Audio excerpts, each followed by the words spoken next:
사람들이 가장 많이 착각하는 상가가 있습니다. 좋아 보이는 상가의 함정 다들 속습니다. 그리고 돈 되는 상가는 생각보다 좋아 보이는 상가가 아닙니다. 사람이 많이 다니는 길, 역세권, 신도시의 대규모 배우 세대, 신축 건물, 깨끗한 상가, 아마 상가를 보실 때 가장 먼저 보이는 것들일 겁니다. 상가를 보러 가면 제일 먼저 외관부터 보게 됩니다. 건물은 깨끗한지, 주차장은 넓은지, 역에서는 가까운지, 사람이 많이 다니는 길인지 보게 됩니다. 저도 예전에는 그렇게 봤습니다. 그런데 현장을 다니다 보니 의외의 사실을 알게 되었습니다. 이런 조건을 모두 갖췄는데도 공실인 상가가 많다는 겁니다. 반대로 외관은 평범한데 공실이 잘 나지 않는 상가도 있습니다. 왜 이런 일이 발생할까요? 오늘 영상에서는 왜 많은 사람들이 상가를 잘못 판단하는지, 그리고 공실이 잘 나지 않는 상가는 어떤 특징을 가지고 있는지 알려드리겠습니다. 저는 현장에서 상가를 보고 임차인을 만나고 직접 경험한 사례들을 이 채널에서 계속 공유하고 있습니다. 상가 투자나 임대 수익에 관심 있으신 분들은 구독해 두시면 앞으로도 도움이 되실 겁니다. 끝까지 보시면 최소한 사지 말아야 할 상가는 구분할 수 있게 되실 겁니다. 많은 사람들이 좋은 상가를 찾는다고 생각합니다. 하지만 실제로는 좋은 상가가 아니라 좋아 보이는 상가를 찾고 있는 경우가 많습니다. 사람이 많아 보이고 건물이 새 건물이고 아파트가 많이 들어서 있고 주변 도로가 넓으면 좋은 상가라고 생각합니다.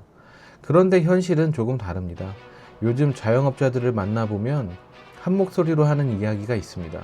손님이 줄었다는 겁니다. 특히 외식비 부담 때문에 소비가 예전 같지 않다는 이야기를 많이 합니다. 예전에는 저녁마다 대기줄이 있던 식당도 지금은 빈 테이블이 보이는 경우가 많습니다. 사람이 많아 보이는 상권도 실제 매출은 다를 수 있다는 겁니다. 결국 좋아 보이는 상가와 돈이 되는 상가는 다를 수 있다는 이야기입니다. 여기서 이런 생각이 드실 수 있습니다. 그래도 신도시는 인구가 계속 늘어나니까 괜찮은 거 아닌가요? 예전에는 그런 논리가 통했습니다. 상권이 커지면 건물 가격도 오르고 인구가 늘면 자연스럽게 장사도 잘 될 것이라고 생각했습니다. 하지만 지금은 다릅니다. 실제로 신도시에서도 공실 상가는 어렵지 않게 찾아볼 수 있습니다. 인구가 늘어도 소비가 늘지 않는 경우가 많고 가게가 많아지면서 경쟁은 더 심해지기 때문입니다. 결국 중요한 것은 인구가 아니라 소비입니다. 그런데 왜 이런 일이 발생할까요? 사람들은 상가를 볼 때 눈에 보이는 정보를 근거로 판단합니다. 사람이 많아 보이고 건물이 깨끗하고 아파트가 많고 역이 가까우면 좋은 상가라고 생각합니다. 문제는 여기서 시작됩니다. 사람들은 이런 정보를 보고 이 상가는 괜찮겠다, 이 정도면 안전하겠다 라고 스스로 결론을 내립니다. 즉 상가가 좋아 보이는 것이 아니라 자신의 판단이 맞다고 믿게 되는 겁니다. 하지만 실제 상가의 가치는 내가 어떻게 느끼느냐로 결정되지 않습니다.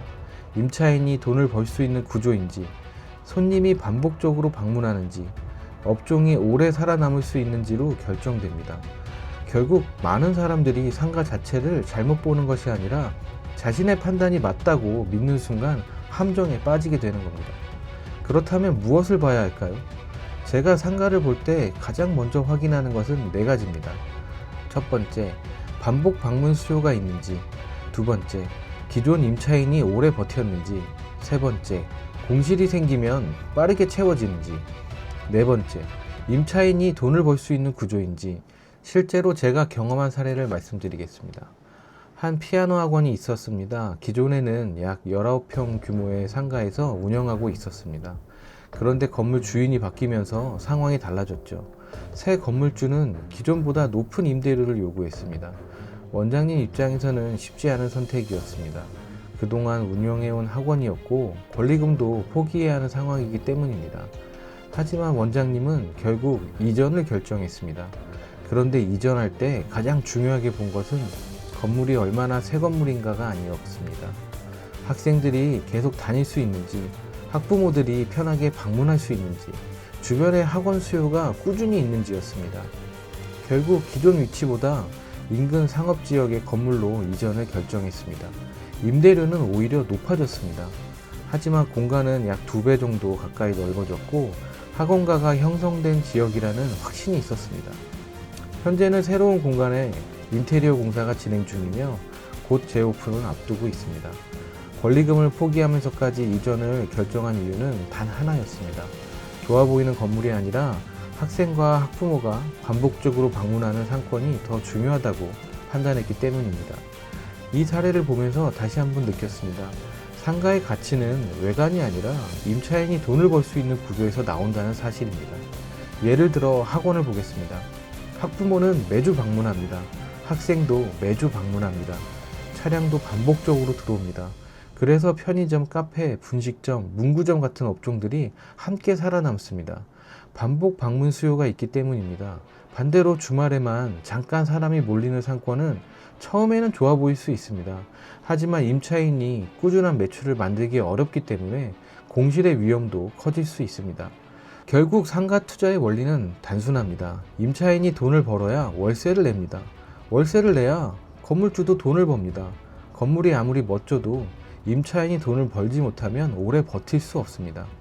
그래서 신축 건물인데 공실인 곳도 있고 오래된 건물인데 공실이 거의 없는 곳도 있는 겁니다. 많은 사람들이 비싼 상가를 또 좋은 상가라고 생각합니다. 하지만 실제로는 반대인 경우가 많습니다. 상가 투자에서 중요한 것은 건물이 얼마나 좋아 보이는가가 아닙니다. 가격 대비 수익이 나오는가입니다. 임차인 장사하기 편하고 월세 부담을 감당할 수 있고 반복 방문 수요가 꾸준히 발생하는 상가, 그런 상가가 오히려 오래 살아남는 경우가 많습니다. 오늘 내용 정리해 보겠습니다. 좋아 보이는 상가가 반드시 좋은 상가는 아닙니다. 유동인구보다 반복 방문 수요가 중요합니다. 인구 증가보다 실제 소비 구조가 중요합니다. 자신의 판단이 맞다고 믿는 순간 함정에 빠질 수 있습니다. 임차인이 돈을 벌어야 상가도 살아남습니다. 상가 투자의 핵심은 건물이 아니라 임차인의 수익 구조입니다. 상가 투자에서 가장 중요한 것은 얼마나 좋아 보이는가가 아니라 얼마나 오랫동안 돈을 벌 수 있는가입니다. 오늘 퇴근길이나 주말에 집 근처 상가를 한번 둘러보시기 바랍니다. 특히 빈 상가가 있다면 그냥 지나치지 마시고 그 상가가 왜 비었는지 생각해보고 실제로 부동산 앱에 매물로 올라와 있는지도 한번 확인해 보시기 바랍니다. 매매인지 임대인지 얼마에 나와 있는지 한번 우리가 생각해 볼 필요가 있다고 생각합니다.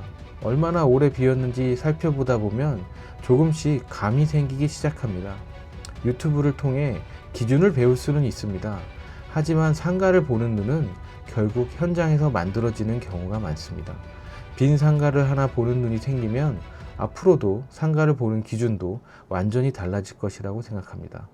영상이 도움이 되셨다면 구독과 좋아요 부탁드립니다. 오늘도 좋은 하루 보내세요.